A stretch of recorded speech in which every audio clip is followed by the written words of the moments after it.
आदित्यनाथ जी, कितना सौभाग्य है, पिछड़े इलाके में माननीय मुख्यमंत्री जी अब सबके बीच अपना दर्द बांटने आ रहे हैं। कितना बड़ा सौभाग्य, कितने बड़े सौभाग्य की बात है। माननीय मुख्यमंत्री जनपद की बाढ़ से प्रभावित क्षेत्र के अधिकारियों के साथ बैठ कर देख रहे कहां कहां से हम लोग प्रभावित हो रहे हैं, उनके द्वारा निरीक्षण किया जा रहा है।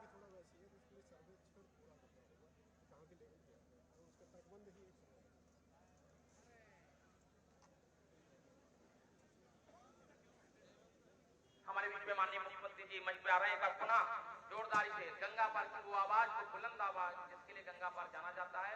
माननीय योगी आदित्यनाथ जी, माननीय योगी आदित्यनाथ जी, जिस चेहरे को देखने के लिए हम बेकरार थे, वो चेहरा आज हमारे सबके बीच, हम सबके बीच उपस्थित है। माननीय योगी आदित्यनाथ जी हम सबके बीच में इस मंच पे मौजूद हैं। लाभार्थियों से वितरण के बाद हम सबके बीच मंच से मुखातिब हो रहे हैं। हमारे बीच में जनपद के प्रभारी मंत्री माननीय योगेंद्र उपाध्याय जी उपस्थित हैं।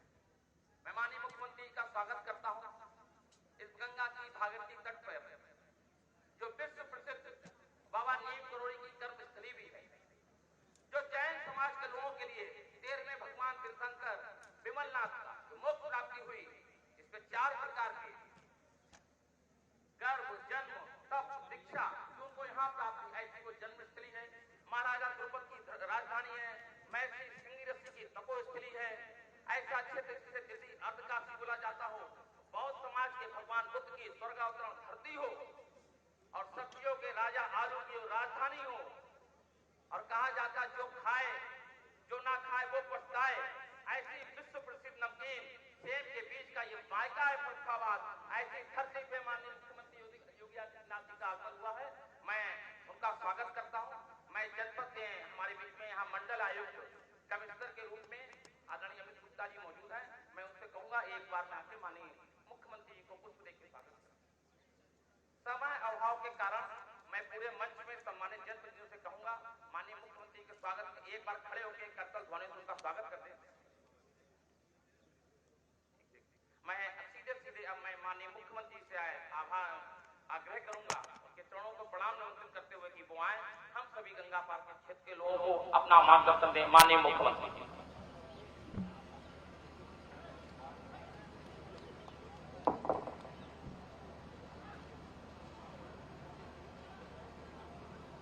जनपद फर्रुखाबाद के प्रभारी मंत्री, प्रदेश के उच्च शिक्षा विज्ञान प्रौद्योगिकी विभाग के मंत्री श्री योगेंद्र उपाध्याय जी, माननीय सांसद मुकेश राजपूत जी,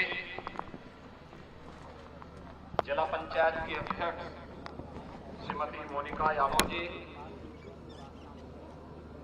भारतीय जनता पार्टी के जिला के अध्यक्ष श्री रुपेश गुप्ता जी, माननीय विधायक सुशील कुमार साक्य जी, नागेंद्र सिंह राठौर जी, मेजर सुनील दत्त द्विवेदी जी, डॉक्टर सुरभि जी, विधान परिषद सदस्य श्री प्रांशु दत्त द्विवेदी जी, और उपस्थित फर्रुखाबाद से जुड़े हुए सभी नागरिक भाइयों बहनों, फर्रुखाबाद जनपद पिछले कई दिनों से बाढ़ की इस त्रासदी की चपेट में है। प्रदेश में वर्तमान में 700 से अधिक गांव ऐसे हैं जो बाढ़ से प्रभावित हुए हैं। एक ओर बाढ़ है, दूसरी तरफ सूखा भी है, और ये विचित्र सी स्थिति पूरे प्रदेश भर में हम सबको देखने को मिल रही है। अगर आप देखेंगे तो 12 जनपद प्रदेश के ऐसे हैं जिनमें एवरेज से अधिक बारिश हुई है, लेकिन शेष 53 जनपद ऐसे हैं जहां पे 26 में सामान्य बारिश, और अन्य जनपद ऐसे हैं जिनमें 22 जनपद में एवरेज से कम और 15 जनपद ऐसे हैं जहां पर बारिश की स्थिति काफी कम हुई है या सूखे की स्थिति है। लेकिन वहीं प्रदेश में गंगा नदी में उत्तराखंड में अत्यधिक बारिश होने के कारण बदायूं, फर्रुखाबाद, शाहजहांपुर, बाराबंकी, अयोध्या, बलिया, इन जनपदों में गंगा नदी या घाघरा नदी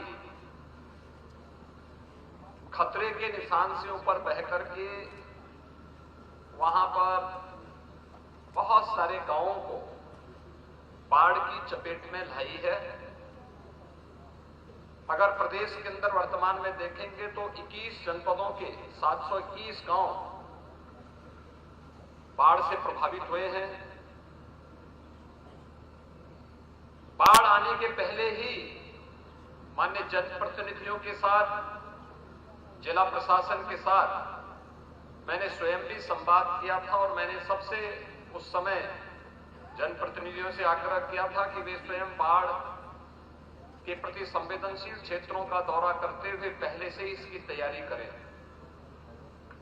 गत वर्ष बाढ़ प्रदेश के बहुत सारे जनपदों में सितंबर और अक्टूबर माह में देखने को मिली थी।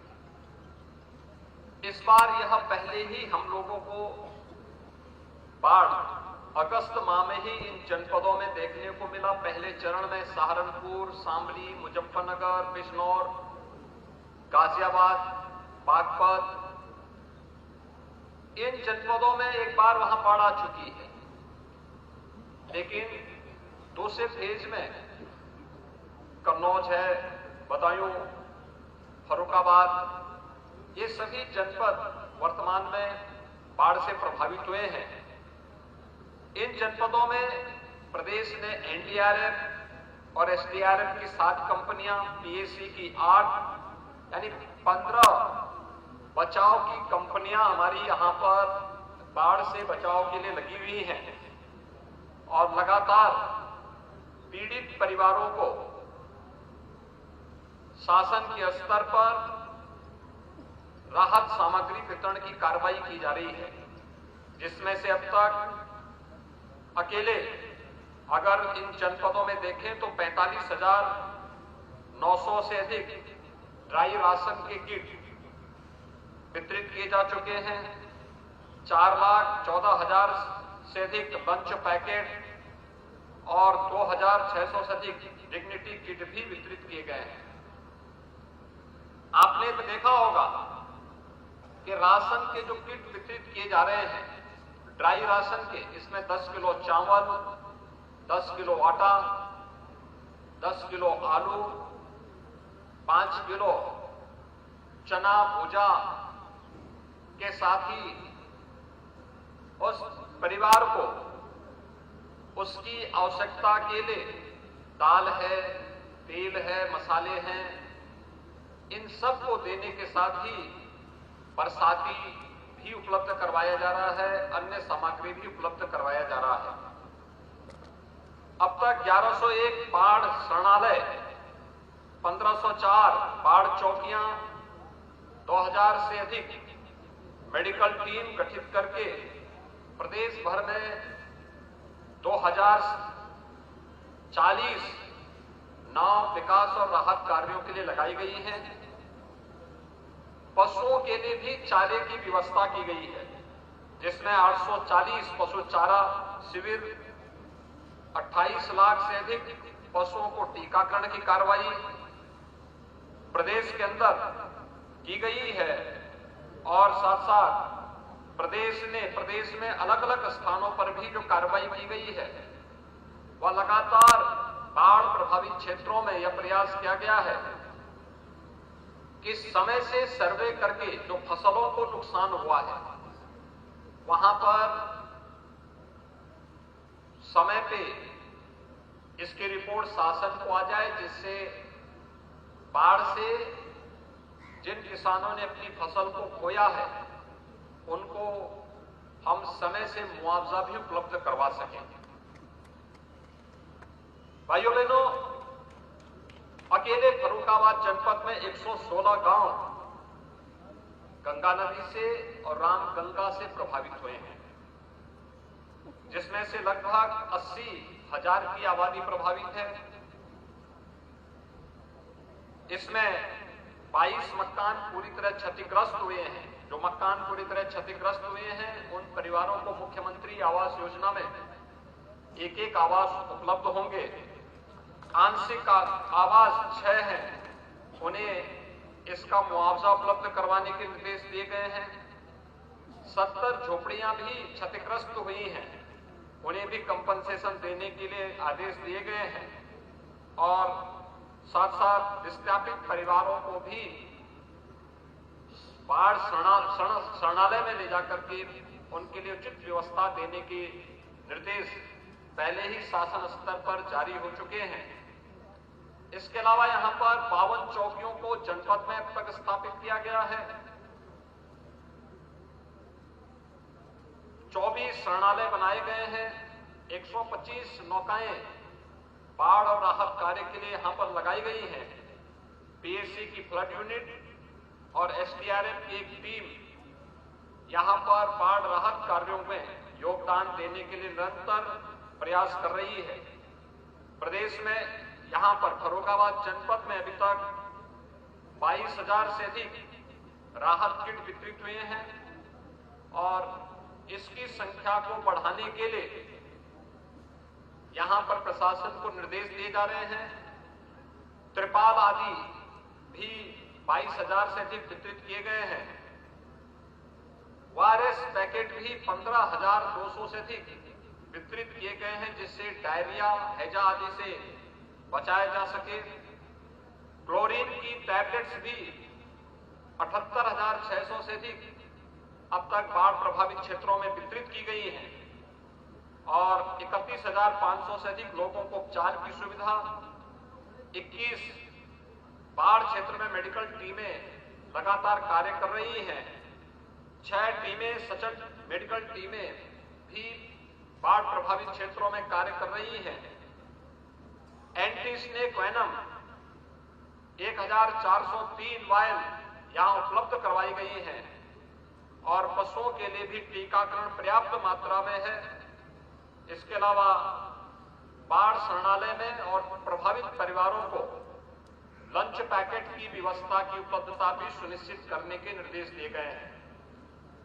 बाढ़ के इस समय में मैं यहां के सभी बाढ़ पीड़ितों को इस बात के लिए आश्वासन देने के लिए आया हूं कि हमारे जनप्रतिनिधि लगातार बाढ़ प्रभावित क्षेत्रों में जनता जनार्दन की सेवा करने के लिए पूरी तत्परता के साथ कार्य कर रहे हैं। आदरणीय प्रधानमंत्री जी भी इन बाढ़ प्रभावित क्षेत्रों के प्रति उनकी पूरी संवेदना है। उन्होंने भी समय से इन सभी बाढ़ पीड़ितों को राहत सामग्री वितरित करने के निर्देश दिए गए हैं और आज इसीलिए मैं स्वयं भी फर्रुखाबाद, कासगंज और शाहजहांपुर इन 3 जनपदों के दौरे पर आया हूं। कल भी मैं कुछ क्षेत्रों का दौरा करूंगा। अलग अलग क्षेत्रों में, बाढ़ प्रभावित क्षेत्रों में प्रभारी मंत्री भी उन क्षेत्रों में जाकर के राहत कार्यों की निगरानी कर रहे हैं। जनप्रतिनिधि बाढ़ प्रभावित क्षेत्रों में पीड़ित परिवारों के संपर्क में है। माननीय सांसद, माननीय विधायकगण निरंतर उनकी सेवा में तत्परता के साथ प्रशासन और पुलिस और बाढ़ राहत के लिए लगे हुए प्रशासन और पुलिस की टीम के साथ सहयोग कर रहे हैं। एनडीआरएफ, एसडीआरएफ या पीएसी की फ्लड यूनिट को भी सहयोग कर रहे हैं, जिससे किसी भी पीड़ित परिवार को अपने आप में वो असहाय महसूस न करें। मैं उन सभी को इस बात के लिए आश्वस्त करता हूं कि शासन ने जनहानि पर तत्काल उस परिवार को 4 लाख रुपए की सहायता देने के निर्देश दिए हैं। जिनके मकान पूरी तरह क्षतिग्रस्त हो गए हैं, उन्हें मुख्यमंत्री आवास योजना में नया आवास उपलब्ध करवाने के भी निर्देश दिए गए हैं और हम लोगों ने इस बाढ़ की समस्या के स्थायी समाधान के लिए भी सिंचाई विभाग को निर्देश दिए हैं कि इसके स्थायी समाधान का रास्ता निकलना चाहिए, जिससे हर वर्ष होने वाली जनधन की हानि को रोका जा सके। मैं प्रशासन को एक बार इसके बारे में निर्देश दूंगा कि वह तत्काल इन क्षेत्रों का निरीक्षण करें और जिन किसानों की फसल को नुकसान हुआ है उस नुकसान के सर्वे तत्काल शासन को उपलब्ध हो, जिससे सभी पीड़ित किसानों को तत्काल हम मुआवजा उपलब्ध करवा सकें। आपदा के कारण जिन लोगों को भी नुकसान हुआ है उन सभी को समय से मुआवजा 24 घंटे से अधिक मुआवजा वितरण में नहीं लगना चाहिए, यह हम सुनिश्चित करेंगे। एक बार फिर से सभी बाढ़ पीड़ितों को समयबद्ध तरीके से अधिक संख्या में राहत सामग्री उपलब्ध करवाएं और अगर लंबे समय तक बाढ़ है तो ये ड्राई राशन के किट महीने में 2 बार कम से कम उपलब्ध करवाने की कार्रवाई की जाए। ऐसा नहीं कि एक ही बार हम दें, कम से कम 2-2 बार महीने में उन्हें उपलब्ध करवाने का कार्य करें, जिससे पीड़ित परिवार आसानी से अपना भरण पोषण कर सके। सभी टीमों को सक्रिय होकर के जनता जनार्दन की सेवा के लिए पूरी तत्परता के साथ कार्य करना होगा। इस विश्वास के साथ मैं एक बार फिर से फर्रुखाबाद के जो भी प्रभावित परिवार हैं उन सब के प्रति मेरी पूरी संवेदना है और मैं उन्हें इस बात के लिए आश्वस्त करता हूं कि डबल इंजन की सरकार आपदा के समय में उनके साथ खड़ी होकर के उन्हें हर संभव मदद करेगी। मुझे यही सब कहना, आप सबके प्रति कहना था। बहुत बहुत धन्यवाद। मैं माननीय मुख्यमंत्री जी का धन्यवाद देना